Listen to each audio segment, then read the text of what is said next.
ಸಾಧಾರಣ ಕಾಲದ 11ನೆಯ ಮಂಗಳವಾರ. ಮೊದಲನೆಯ ವಾಚನ ಪೌಲನು ಕೊರಿಂಥರಿಗೆ ಬರೆದ 2ನೇ ಪತ್ರದಿಂದ ವಾಚನ. ಸಹೋದರರೇ, ಮಕೆದೋನಿಯ ಸಭೆಗಳಿಗೆ ದೇವರು ದಯಪಾಲಿಸಿದ ಕೃಪಾತಿಶಯಗಳನ್ನು ನಾನು ನಿಮಗೆ ತಿಳಿಯಬಯಸುತ್ತೇನೆ. ಈ ಸಭೆಗಳವರು ಕಷ್ಟ ಸಂಕಷ್ಟಗಳ ಕುಲುಮೆಯಲ್ಲಿ ಬೆಂದಿದ್ದರು ಹರ್ಷಭರಿತರಾಗಿದ್ದಾರೆ. ಕಡು ಬಡತನದಲ್ಲಿ ನರಳುತ್ತಿದ್ದರು ಅಪಾರ ಔದಾರ್ಯದಿಂದ ನಡೆದುಕೊಳ್ಳುತ್ತಿದ್ದಾರೆ. ತಮ್ಮ ಶಕ್ತಿಗನುಸಾರವಾಗಿ ಮಾತ್ರವಲ್ಲ, ಕೆಲವೊಮ್ಮೆ ಶಕ್ತಿ ಮೀರಿಯೂ ನೀಡಿದ್ದಾರೆಂದು ನಾನು ಖಂಡಿತವಾಗಿ ಹೇಳುತ್ತೇನೆ. ದೇವಜನರಿಗೆ ನೆರವಾಗುವ ಸೌಭಾಗ್ಯದಲ್ಲಿ ತಾವು ಭಾಗಿಗಳಾಗಬೇಕೆಂದು ಸ್ವಂತ ಇಷ್ಟದಿಂದ ನಮ್ಮನ್ನು ಅವರು ಬಹುವಾಗಿ ಬೇಡಿಕೊಂಡರು. ಇದನ್ನು ನಾವು ನಿರೀಕ್ಷಿಸಲೇ ಇಲ್ಲ. ಮೊಟ್ಟ ಮೊದಲು ಅವರು ತಮ್ಮನ್ನೇ ಪ್ರಭುವಿಗೆ ಸಮರ್ಪಿಸಿದರು. ಅನಂತರ ದೈವ ಚಿತ್ತಕ್ಕೆ ಅನುಗುಣವಾಗಿ ನಮಗೂ ತಮ್ಮನ್ನು ಒಪ್ಪಿಸಿಕೊಟ್ಟರು. ಇಂಥ ಪ್ರೀತಿಮಯ ಸೇವಾ ಕಾರ್ಯವನ್ನು ನಿಮ್ಮಲ್ಲಿ ಪ್ರಾರಂಭಿಸಿದ ತೀತನು ಅದನ್ನು ಮುಂದುವರಿಸಿ ಪೂರ್ಣಗೊಳಿಸಬೇಕೆಂದು ನಾವು ಆತನನ್ನು ಕೇಳಿಕೊಂಡಿದ್ದೇವೆ. ವಿಶ್ವಾಸ, ವಾಕ್ಚಾತುರ್ಯ, ಜ್ಞಾನ, ಶ್ರದ್ಧೆ, ನಮ್ಮ ಬಗ್ಗೆ ನಿಮಗಿರುವ ಪ್ರೀತಿ, ಈ ಎಲ್ಲ ವಿಷಯಗಳಲ್ಲೂ ನೀವು ಸಮೃದ್ಧರಾಗಿದ್ದೀರಿ. ಹಾಗೆಯೇ ಈ ಸೇವಾ ಕಾರ್ಯದಲ್ಲೂ ಸಮೃದ್ಧರಾಗಿರಿ. ಇದನ್ನು ನಾನು ಆಜ್ಞಾರೂಪವಾಗಿ ಹೇಳುತ್ತಿಲ್ಲ, ಬೇರೆಯವರಿಗೆ ಈ ಸೇವಾ ಕಾರ್ಯದಲ್ಲಿ ಇರುವ ಶ್ರದ್ಧೆಯನ್ನು ಆದರ್ಶವಾಗಿ ಹಿಡಿದು ನಿಮ್ಮ ಪ್ರೀತಿ ಎಷ್ಟು ಯಥಾರ್ಥವಾದುದೆಂದು ಕಂಡುಕೊಳ್ಳುವುದಕ್ಕಾಗಿ ಇದನ್ನು ಹೇಳುತ್ತಿದ್ದೇನೆ. ಪ್ರಭು ಯೇಸು ಕ್ರಿಸ್ತರ ಕೃಪಾಶಕ್ತಿಯನ್ನು ನೀವು ಬಲ್ಲಿರಿ. ಅವರು ತಮ್ಮ ಬಡತನದಿಂದ ನಿಮ್ಮನ್ನು ಶ್ರೀಮಂತವಾಗಿಸಲೆಂದು ತಾವು ಶ್ರೀಮಂತರಾಗಿದ್ದರು, ನಿಮಗೋಸ್ಕರ ಬಡವರಾದರು. ಪ್ರಭುವಿನ ವಾಕ್ಯ. ದೇವರಿಗೆ ಕೃತಜ್ಞತೆ ಸಲ್ಲಲಿ. ಕೀರ್ತನೆ ಶ್ಲೋಕ. ನನ್ನ ಮನವೇ ವಂದಿಸು ಪ್ರಭುವನ್ನು, ನನ್ನ ಮನವೇ ವಂದಿಸು ಪ್ರಭುವನ್ನು. ಪ್ರಾಣವಿರುವವರೆಗೆ ಸ್ತುತಿಸುವೆನು ಪ್ರಭುವನ್ನು, ಬಾಳೆಲ್ಲ ಹಾಡಿ ಭಜಿಪೆನು ನನ್ನ ದೇವರನ್ನು. ಶ್ಲೋಕ.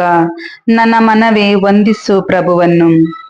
ಇಸ್ರಾಯೇಲ ಕುಲದೇವರು ಯಾರಿಗೆ ಉದ್ಧಾರಕನೋ ಅವನೇ ಧನ್ಯನು. ಪ್ರಭುವನ್ನು ತನ್ನ ದೇವರೆಂದು ಯಾರು ನಂಬಿಹನೋ ಅವನೇ ಧನ್ಯನು. ಶ್ಲೋಕ. ನನ್ನ ಮನವೇ ವಂದಿಸು ಪ್ರಭುವನ್ನು. ಭೂಮ್ಯಾಕಾಶ ಸಾಗರ ಚರಚರಗಳನ್ನು ನಿರ್ಮಿಸಿದವ ಆತನೇ, ಕೊಟ್ಟ ವಾಗ್ದಾನಗಳನ್ನು ತಪ್ಪದೆ ನೆರವೇರಿಸುವವ ಆತನೇ. ಶ್ಲೋಕ. ನನ್ನ ಮನವೇ ವಂದಿಸು ಪ್ರಭುವನ್ನು. ದೊರಕಿಸುವನು ನ್ಯಾಯ ದಲಿತರಿಗೆ, ಒದಗಿಸುವನು ಆಹಾರ ಹಸಿದವರಿಗೆ, ನೀಡುವನು ಬಿಡುಗಡೆ ಬಂಧಿತರಿಗೆ. ಶ್ಲೋಕ. ನನ್ನ ಮನವೇ ವಂದಿಸು ಪ್ರಭುವನ್ನು. ಕಣ್ಣನೀಯುವನು ಪ್ರಭು ಕುರುಡರಿಗೆ, ಉದ್ಧಾರಕನು ಪ್ರಭು ಕುಗ್ಗಿದವರಿಗೆ, ರಕ್ಷಿಸುವನು ಪ್ರಭು ಪರದೇಶಿಗಳನ್ನು, ಆದರಿಸುವನು ಅನಾಥರನ್ನು ವಿಧವೆಯರನ್ನು. ಶ್ಲೋಕ. ನನ್ನ ಮನವೇ ವಂದಿಸು ಪ್ರಭುವನ್ನು. ಘೋಷಣೆ. Hallelujah, hallelujah. ನನ್ನ ಕುರಿಗಳಾದರೂ ನನ್ನ ಸ್ವರವನ್ನು ಗುರುತಿಸುತ್ತವೆ, ನಾನು ಅವನ್ನು ಬಲ್ಲೆನು, ಅವು ನನ್ನನ್ನು ಹಿಂಬಾಲಿಸುತ್ತವೆ. ಹಲ್ಲೆಲೂಯ. ಮತ್ತಾಯನು ಬರೆದ ಪವಿತ್ರ ಶುಭ ಸಂದೇಶದಿಂದ ವಾಚನ. ಆ ಕಾಲದಲ್ಲಿ ಯೇಸು ತಮ್ಮ ಶಿಷ್ಯರಿಗೆ ಹೇಳಿದ್ದೇನೆಂದರೆ, ಮಿತ್ರರನ್ನು ಪ್ರೀತಿಸು, ಶತ್ರುವನ್ನು ದ್ವೇಷಿಸು ಎಂದು ಹೇಳಿರುವುದು ನಿಮಗೆ ತಿಳಿದೇ ಇದೆ. ನಾನು ಹೇಳುವುದನ್ನು ಗಮನಿಸಿರಿ. ನಿಮ್ಮ ಶತ್ರುಗಳನ್ನು ಪ್ರೀತಿಸಿರಿ, ನಿಮ್ಮನ್ನು ಪೀಡಿಸುವವರಿಗಾಗಿ ಪ್ರಾರ್ಥನೆ ಮಾಡಿರಿ. ಇದರಿಂದ ಸ್ವರ್ಗದಲ್ಲಿರುವ ನಿಮ್ಮ ತಂದೆಗೆ ನೀವು ಮಕ್ಕಳಾಗುವಿರಿ. ಅವರು ಸಜ್ಜನರ ಮೇಲೂ ದುರ್ಜನರ ಮೇಲೂ ತಮ್ಮ ಸೂರ್ಯನು ಉದಯಿಸುವಂತೆ ಮಾಡುತ್ತಾರೆ, ನೀತಿವಂತರ ಮೇಲೂ ಅನೀತಿವಂತರ ಮೇಲೂ ಮಳೆಗರೆಯುತ್ತಾರೆ. ನಿಮ್ಮನ್ನು ಪ್ರೀತಿಸುವವರನ್ನು ಮಾತ್ರ ನೀವು ಪ್ರೀತಿಸಿದರೆ ಅದರಿಂದೇನು ಫಲ? ಸುಂಕ ವಸೂಲಿ ಮಾಡುವವರು ಹಾಗೆ ಮಾಡುವುದಿಲ್ಲವೇ? ನಿಮ್ಮ ಮಿತ್ರರನ್ನು ಮಾತ್ರ ನೀವು ಗೌರವಿಸಿದರೆ ಅದರಲ್ಲೇನು ವಿಶೇಷ? ಅನ್ಯ ಜನರು ಹಾಗೆ ಮಾಡುತ್ತಾರಲ್ಲವೇ? ಆದುದರಿಂದ ಸ್ವರ್ಗದಲ್ಲಿರುವ ನಿಮ್ಮ ತಂದೆ ಪರಿಪೂರ್ಣರಾಗಿರುವಂತೆ ನೀವು ಪರಿಪೂರ್ಣರಾಗಿರಿ. ಪ್ರಭುವಿನ ಶುಭ ಸಂದೇಶ.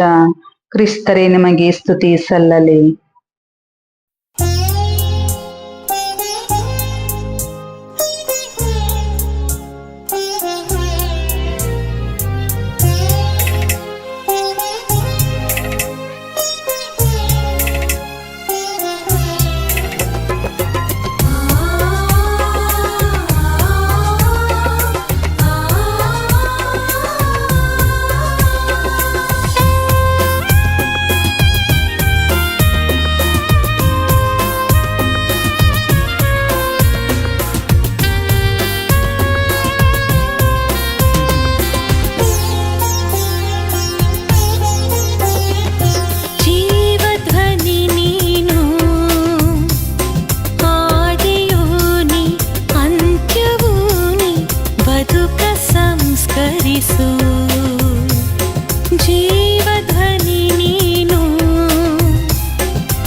ಜೀವ